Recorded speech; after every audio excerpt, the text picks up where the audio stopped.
आइए आज हम लोग समझते हैं कि हम लोग जब किसी गरीब या फिर किसी भिखारी का मदद करते हैं तो उससे कृतज्ञता या फिर धन्यवाद क्यों नहीं लेना चाहिए। प्रकृति सब कुछ लौटाती है और वह शुद्ध समेत लौटाती है, इंटरेस्ट के साथ लौटाती है। यदि आप किसी का भला करते हैं और आप उसी व्यक्ति से जब भला की आशा लगाते हैं तो आपको वो दुख देता है। आपको ऐसा लगता है कि मैंने उसका मदद किया और जब मैं मुसीबत में पड़ा तो मुझे वो मदद नहीं किया। यही दुख की कारण है, क्योंकि गीता में भी लिखा हुआ है और कर्म का सिद्धांत यही कहता है कि आप जिसका मदद किए हैं ये कोई आवश्यक नहीं है कि वही व्यक्ति आपका मदद करेगा, क्योंकि प्रकृति सब कुछ देख रहा होता है। वो आपको विपत्ति में ऐसे लोगों से आपको मदद करवा देगा जिसके बाद आप स्वयं कहेंगे कि वो व्यक्ति मेरे लिए भगवान है, क्योंकि भगवान स्वयं नहीं आता, वो अपना दूत भेजते हैं या फिर किसी रूप में आते हैं। तभी तो जुबिन नटियाल का एक सॉन्ग है, पता नहीं किस रूप में नारायण मिल जाएगा। यदि आप किसी के साथ बुरा करते हैं तो ऐसा नहीं है कि वही व्यक्ति आपका बुरा करेगा, वो आपके लिए तैयार हो रहा होगा जो आपके साथ बुरा करेगा। और यदि आपका सत्कर्म है, आप हमेशा गरीब लोगों की मदद करते हैं, तो विपत्ति में भगवान जो आपने बैंक में जो बैलेंस जमा हुआ है कर्म के सिद्धांत पर, उसके आधार पर भगवान आपको बेहतर से बेहतर रूप में आकर या फिर किसी को भेजकर किसी व्यक्ति के द्वारा आपको मदद करवा दिया जाएगा। यदि आप भिखारी को 50 रुपया देते हैं तो उससे आप कृतज्ञता ना लें, ना ही आप उसको फोर्स करें कि आप हमको आशीर्वाद दीजिए, क्योंकि कर्म का सिद्धांत है कोई भी कर्म बिना सिद्ध हुए नहीं मरता है, वो अपना प्रभाव देगा, आज नहीं तो कल देगा।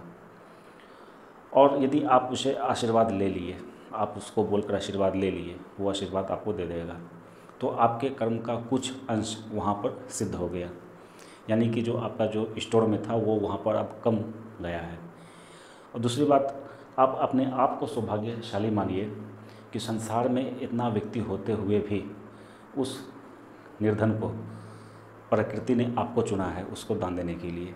तो ये आप अपने आप को कृतज्ञ मानिए, ना कि आप उसे कृतज्ञता लें। इसी का कुछ उदाहरण दे रहे हैं शास्त्रों के ज्ञान के आधार पर, उसी का कुछ पेपर कटिंग इसमें लगाया गया है। देखिए यहाँ पे दिया हुआ है, यह संसार ना तो तुम्हारी सहायता का भूखा है और ना मेरी, परंतु फिर भी हमें निरंतर कार्य करता रहना चाहिए, निरंतर परोपकार करते रहना चाहिए। क्यों? इसलिए कि इससे हमारा ही भला है, यही एक साधन है जिससे हम पूर्ण बन सकते हैं। यदि हमने किसी भिखारी को कुछ दिया हो तो वास्तव में उसके ऊपर हमारा कुछ नहीं आता, हमारे ऊपर ही उसका आता है।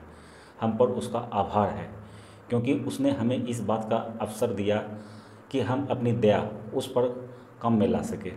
यह सोचना निरी भूल है कि हमने संसार का भला किया अथवा कर सकते हैं, या यह कि हमने अमुक अमुक व्यक्तियों की सहायता की। यह निरी मूर्खता का विचार है और मूर्खता के विचारों से ही दुख उत्पन्न होता है।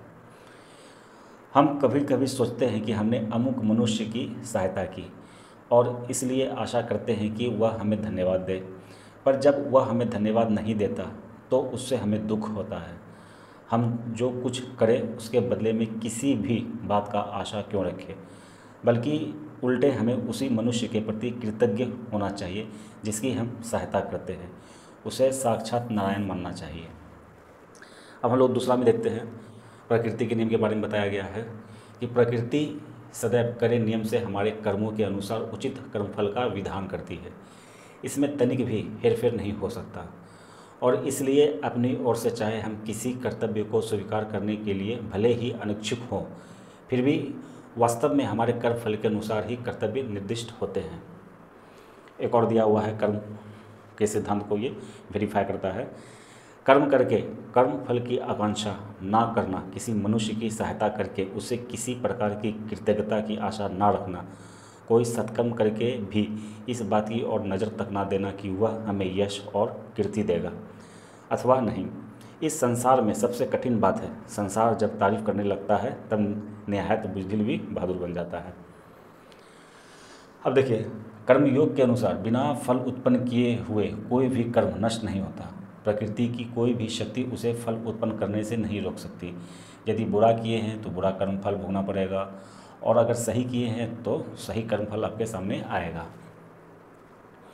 और यदि आपने सच्चे प्रेम से किसी भी कार्य को पूरा किया है तो उसके फलस्वरूप आपको आनंद और शांति आना निश्चित है। एक और देखते हैं, ये पिता और पुत्र के लिए है कि जब तुम अपने बच्चों को कोई चीज़ देते हो तो क्या उसके बदले में उनसे कुछ मांगते हो, या तो तुम्हारा कर्तव्य है कि तुम उनके लिए काम करो, बस वही बात खत्म हो जाती है। इसी प्रकार किसी दूसरे पुरुष, किसी नगर अथवा देश के लिए तुम जो कुछ करो उसके प्रति भी वैसा ही भाव रखो, उनसे किसी प्रकार के बदले की आशा न रखो। यही है कर्म का सिद्धांत।